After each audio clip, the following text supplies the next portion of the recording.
是现在啊，玉器这个市场原料市场猛涨，涨得非常的高，而且现在就是好多好的料子，现在好多藏家手里头他们是不愿意出的。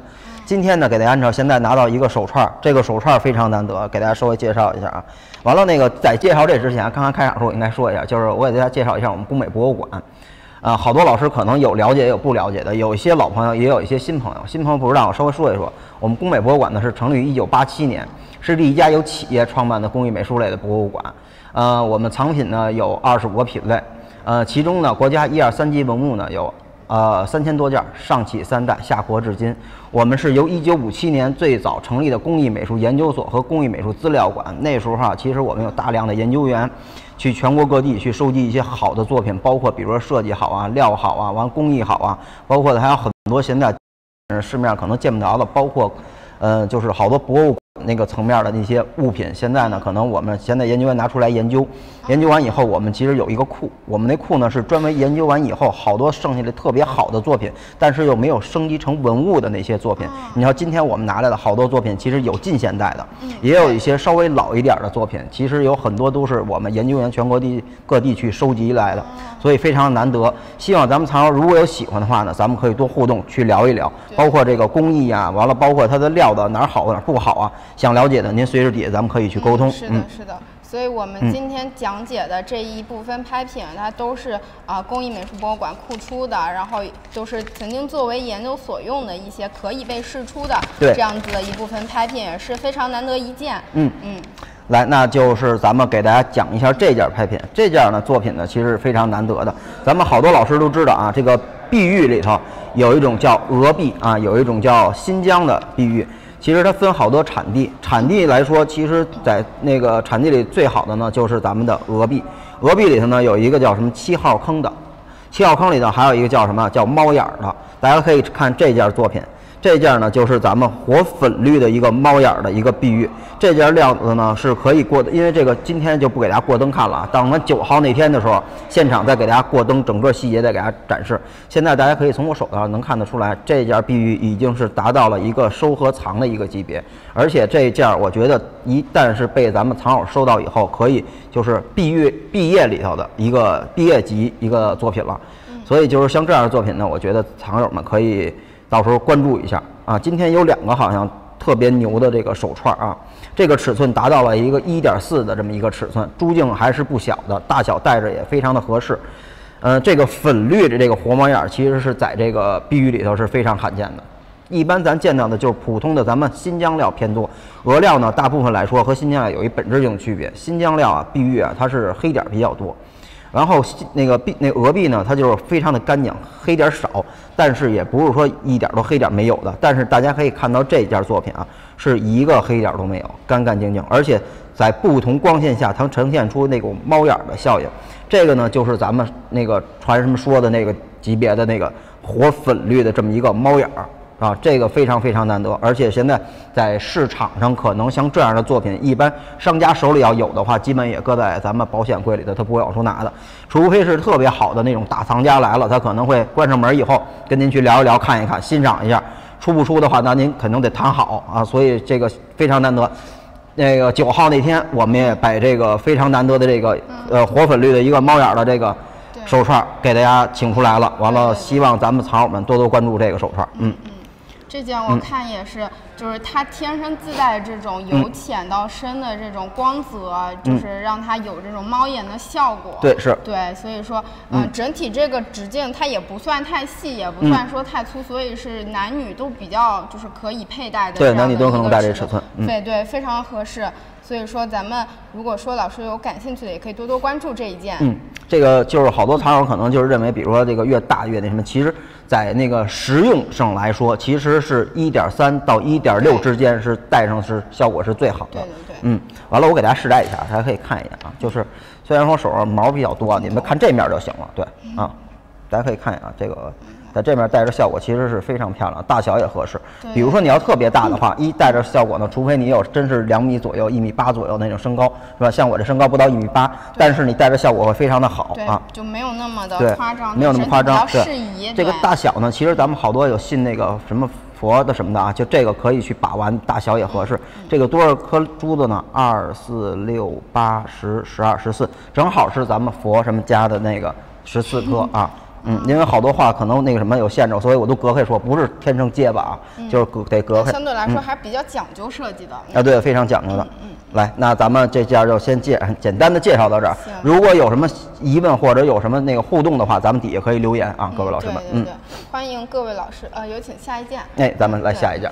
欢迎各位老师在评论区给我们留言，然后多多互动。那我们今天就是会讲一些我们认为比较精彩的拍品。如果老师有其他喜欢的呢，也可以就是在评论区告诉我们。来，各位老师们，现在这件呢，其实跟刚才那个呢有异曲同工之妙，都是属于那种咱们在和田玉里头收合藏里头比较难见的一个品类啊。这个呢是一个新疆典型新疆且末料。新疆且末料为什么要强调一下？因为好多咱现在就是我这有时候一说话就愿意打假，就容易出去挨揍那种，就是。其实现在好多都区冒充这个叫这个新疆且末料，大部分来说现在其实全是鹅料，全是鹅汤。鹅汤它也点上去，上面马点特别多。新疆有没有？也有，但是新疆料呢，它比较细腻，油性非常的好。怎么判断它是新疆和鹅料这个糖呢？其实就是从它的密度和它的油性，其实就是经常去看的话，经常去上手的话，其实就是行里的人基本上手就能看得出来。然后这件作品呢，其实很难得，难得在哪儿啊？第一，它是新疆且末料的；第二，它的糖色，好多老师都看到啊，咱们大部分糖色来说，一般都很少有特别匀的，大部分来说，要不就是过渡色，要不就是这种麻糖色，要不就是这种酱色或者是巧克力色偏多，深的比较多，要不就是特别浅。这是一个正糖的金糖色的，所以在这个玩收合藏的级别里头啊，这个级别就是应该是属于 No.1 了啊，非常非常少见的一个。那什么了，然后呢，这个尺寸1.6的，应该是在咱们所有啊珠镜里头，咱们那个戴手镯也叫黄金尺寸，这个在手串里头珠镜里头1.6是应该属于黄金尺寸中的黄金了。在那个咱们市场上这个价格，一般这个尺寸的话，应该也是比较高的。这个克重大家可以看这密度啊，密度非常好，78.23克，一个手串能达到快80克的一个密度的这个克重的话，所以说它的密度非常的好。所以刚开始我说到这个和田玉啊，就是密度好才能体现出这个料子好，所以结构就细腻。然后呢，就看它的这个油润度，大家可以看啊，整体的我们这个就是这个正常的光线下，没有说在边上打什么补什么光什么的。对。然后这个串上呢，也没有再给大家去抹什么油什么的啊，大家可以看到细节。很干净，没有说什么那个抹油的细节，但是你看它从里头往外反油，所以这个料子啊非常非常难得。所以各位藏友们，如果喜欢收合藏这种很高级别的这种手串的话，这个我觉得是不二选择。而且呢，它有一种这个黄和加的那种啊气派，因为它黄色嘛，这种颜色其实是非常的贵气的。所以希望咱们藏友们如果喜欢这种手串的话，这件可以多多关注一下，尺寸也好。这个料子也难得，而且它的颜色是一个金糖色，在咱们那个且末糖里头也比较少，而且整串非常的匀称。对，这个且末也是和田的一个产地，是吧，老师？对对，没错。对，它的且末料，它整体的特征就是油润度和密度上相对来说会品质比较好一些。没错，好，那咱们有请下一件。有请下一件。好。各位老师们，我希望就是来了以后，就是咱们多多互动啊，多聊会儿天什么的。其实就是因为以前我们也经常直播，每天也在播，那互动的平时人也挺多的啊。今天可能是不是咱们直播间的那个朋友们都跟我一样比较内向哈，不好说。对，我就是属于内向性格。对，每次我一说这话的时候，底下都淤。来，那个再给大家介绍一下下一件这个啊，这个呢也是一个玉雕的一件作品。一件是这个211号吗？我跟您那号好像不太一样。哦，对，没事。我找一找啊，这儿呢啊。开弥勒是吧？一个弥勒，对，各位藏友这么啊，我给大家拿到手里，大家可以看看细节啊。是，可能是一会儿我问问摄影老师，是我这手拿着方便，还是放这儿看着方便啊？是得拿着，得拿着是吧？啊，对，那我就拿着啊。老师给一下镜头，老师给一下镜头。啊，对，因为我这个可能是那个镜头反应慢，那个网络延时啊，这个有时候很正常。如果藏友们可能看着那个慢点的时候，可能是网络的问题。来，咱们这件呢是一个新疆和田玉的若羌黄口料的一个孝佛坠。提到新疆若羌黄口料，可能好多老师都知道，是出那个特别著名的黄玉的一个产地。好多老师都说了，它这个颜色一般都是属于青绿色或者青黄色为主。您看这个颜色基本就很正了，微微泛一点点的青，它不能说是正黄色啊。如果要正黄色的那个属于比较少见了，但是这个颜色在咱们若羌黄口料里头已经非常难得了。这个尺寸还不小，61.7乘46.9乘25，92.22克。整体呢，这个雕刻线条非常的流畅。大家可以看它整体的这个开脸，咱们一说到这个雕的这个人物来说，就特别是这个像佛公啊、弥勒啊，完了包括观音呀这种造像类的，大家可以看开脸很重要。大家可以看没，咱们那个佛像里头有一个叫什么"大肚能容，容天下难容之事；笑口常开，笑天下可笑之人"，说的就是这弥勒。您看这开脸特别的喜庆，所以就是这样的作品呢，就是您给人带来一种特别的开心的那种，比如您心情烦躁、不开心的时候。您手里把玩它，看一看它的话，哎呀，心情都好了。就是这个弥勒啊。然后呢，大家看这个料子啊，雕的呢其实很简单。为什么它雕的不是特别零碎呢？其实这也是行里头的我们的好多秘密，好多老师知道。之前我们直播的时候也跟大家说过，它雕的越零碎，其实这料子可能就是柳裂比较多，脏杂比较多，它是挖脏去柳，它给它避开，所以雕的特别凌乱。大家可以看整体的这个料子来说，它雕的就很简单，线条简洁。为什么？因为料子非常的好。大家从看到那个好的玉质，其实咱们好多老师说了，说那个现在和田玉里的包括什么新疆叫广义的和田玉。有新疆料啊、俄料啊、青海料啊，包括现在还有什么韩料啊、什么缅甸料什么的，好多各地儿广西料哪儿都有，冒充和田玉的比较多。其实真正的好的料的部分，您比如说俄料有特别好的，新疆料也有特别好的，包括咱们青海料也有特别牛的。这件作品我跟你们说，各位老师们，就是你们看啊，先密度好以后啊，它不能是干，一定是油性好。咱们好多老师走到一个误区，一看啊，这个白就好，其实并不然，好多白的青海的很多，俄料的更多，俄白特别白，但是它就忽略了一点，很干。这样的作品你把玩出来，它密度不是特别好，把玩出来跟那个咱们好多油性好的，但是不是特别白的料子去比呢？其实我建议咱们藏友们，如果从收藏角度来说，和那种去把玩或者是自己以后升和值这空间更好的情况下，还是收一些比较这个料的干净，完了油性好、密度好的这种，不要以追求白为主。但是目前来说，肯定是油性好、密度好，白，要好的话，那肯定价格可能会更高一些啊。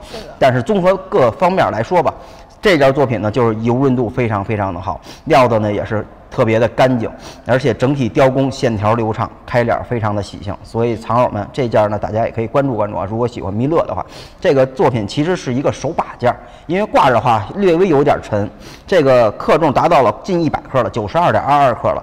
你要挂着的话，反正如果要身高比较高的话啊，完了就是不怕颈椎那什么的话，可以戴啊。但是我觉得手把起来效果会更好。对。作为一个挂件也是，挺不错的，而且我看这个背面也是有雕工的，对，两面都有工，两面都有雕工，所以也是非常难得，好，那这个就先讲到这儿。如果各位藏友们，如果您比如说，您再帮我说哪点的话，您就底下跟我们互动去留言啊。对。目前我就没见到咱这有留言的。没事，那咱们下一件啊。对，我看还是有不少老师有进入直播间，是吧？大家可以多多关注中美专场。对，那个我可能有这个可能语速有的时候稍微快一点，因为以前直播的时候，我首次跟您一块直播，就是您可能还比较能那什么我，有时候他们就说我嗓门稍微小点，语速稍微慢点。这我有时候就说这嗓门就大，完了说有时候这语速就越来越快啊。这咱们藏友们，如果你们要嫌我语速快的话，我就稍微放慢一点啊。可以自己提出一些问题和就是比如说有什么关于拍卖、如何竞拍之类的问题，都可以给我们留言。没错，咱们都可以去互动。这个呢是刚才那料子，就是也是一个新疆若羌黄口料，但是这个料子大家可以看，跟刚才那又有点不一样。不一样在哪儿啊？刚才那个料子它是有点发青绿色，发黄的那种颜色，这个颜色是一个特别黄的一个颜色，所以这种颜色是比那个颜色呢要高很多啊，一个级别。这个呢是一个老型珠的一个手法去制作的。完了呢，上面这个扣头啊，这个能说吗？材质能说吧？18K 的啊。然后尺寸呢是9×10啊，这么一个老型珠，克重也很沉，84.21克。大家可以看看，咱们好多老师就是，其实这种链呢，它是一个项链，戴着呢，黄色呢又比较高贵。谢谢。鼻炎犯了，对不住啊，各位老师们。然后呢，大家可以看整体的非常的匀称，颜色也非常匀。其实要想找这么一个颜色很黄的这么一个颜色，其实要说难嘛，其实不难。要说找到这么那个颜色，一是匀称，二它这个润度还这么好，而且颗还没有杂的就难了啊。而且每一颗保存的也是比较良好。我看这个雕刻的设计，它是不是纯圆形的？它是一个老型珠，我们管这叫，其实就是一个跟那个比那算盘珠呢稍微鼓一点，也可以叫古珠。对。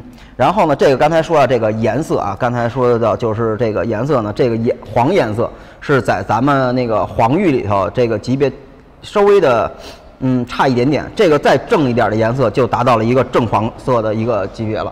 到那个级别的时候，我们博物馆有一个1级文物啊，是那个黄玉提梁釉，那个黄玉提梁釉也是接近这个颜色，但是比这颜色稍微的略深一点点啊，所以级别是非常高的。所以就是我觉得咱们藏友们如果比较喜欢收和藏那种颜色就是正的这种黄颜色的黄玉的这种级别的啊，这个还是不错的。大家可以看它油温度是非常好的。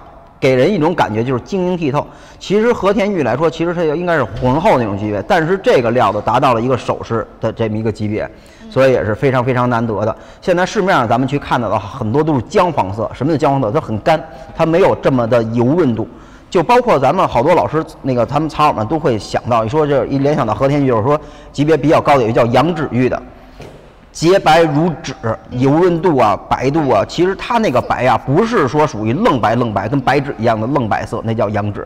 羊脂它是油白的，我们管那称之为羊脂。对，所以好多老师们不要有误区啊。我们有时候一讲的时候，就可能稍微的说的一个什么一点，完了这件呢，其实它就属于那种油性非常好的那种，达到一个首饰那么一个级别，正好它是一个项链。正好马上这要快这个中秋和什么11，马上过完11就是年啊，其实非常适合咱们拿来去不能说那 S 那话啊，就是大家都懂。对，是的。OK， 那这个就简单的说到这儿啊。对，我们有请来咱们下一件吧。对。因为我这一话匣子一打开，有时候就收不住，这时间哗。对，我看这3点半了，没讲几件呢。这个我看，对我稍微快点啊。每一件拍品是有带一个证书的。对，我再给大家说一下证书啊。其实我们每件拍品呢，都是给大家严格把关，一是有我们博物馆的一个背书啊，第二呢，其实我们所有的这个拍品都是给大家出了一个国那个认证的这么一个证书。大家可以看到双 C， 什么叫双 C 啊？CMA 和 CNAS 这2个标是咱们现在最有权威的这么一个证书，而且也是整个全认可的。所以像这样的证书啊，大家就放心拍啊。我们不会就是说，光以说我们研究员专家去给大家鉴赏完以后，就是当这个是怎么样。我们还会出一个现在所有人都去什么检测的这么一个证书啊，双 C 的，是具有权威认证的。所以就是大家就是到时候拍的时候一定是放心的啊。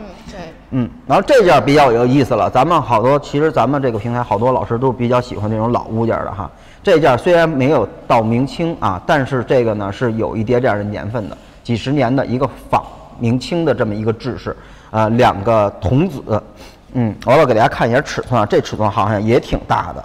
这是7.8乘7.8厘米。那咱俩这尺寸写的不一样对，您写的是毫米嘛？我写的是8.0乘2.5，咱俩是看的一个东西不？我等会儿是一个是吧？是一个哈。然后呢，大家再看看啊，这个池莲童子，这个其实呢是比较早的这么一个制式了，源于宋代那时候就开始出现了这个雕刻手法，这个池莲童子，其实寓意呢也是多子多福啊，完了这个吉祥如意的一个意思。大家可以看，主要是这个雕工啊。这个雕工呢，它里面运用了咱们一个玉雕的非常难得的一个套雕镂空的这么一个工艺，从里面到外面。其实现在来说啊，咱们现在套雕的话，现在其实工具跟过去工具不太一样。现在工具呢是横击啊，往上面插上电，一点点磨玉啊。过去呢叫水镫，用那水凳脚踩跟缝纫机似的，可能现在说缝纫机好多年轻人都不知道，就是那种脚踩的那种叫水凳，一点点去磨玉啊。完了，大家可以看这里面的线条啊，也不是现代工具做的，能看得出来，应该也有几十年了啊。完了是一个仿件啊，虽然是一仿的，但是它也有几十年了。大家可以看它里面也会呈现一点点的脏，为什么呀？因为它有点连它搁我们库里头也有一段时间了。包括上面这个一层一层的这种旋螺腕的这种制式，它是上面这种咱们也叫缠枝纹啊，从这上缠枝下来的这种雕刻手法，其实。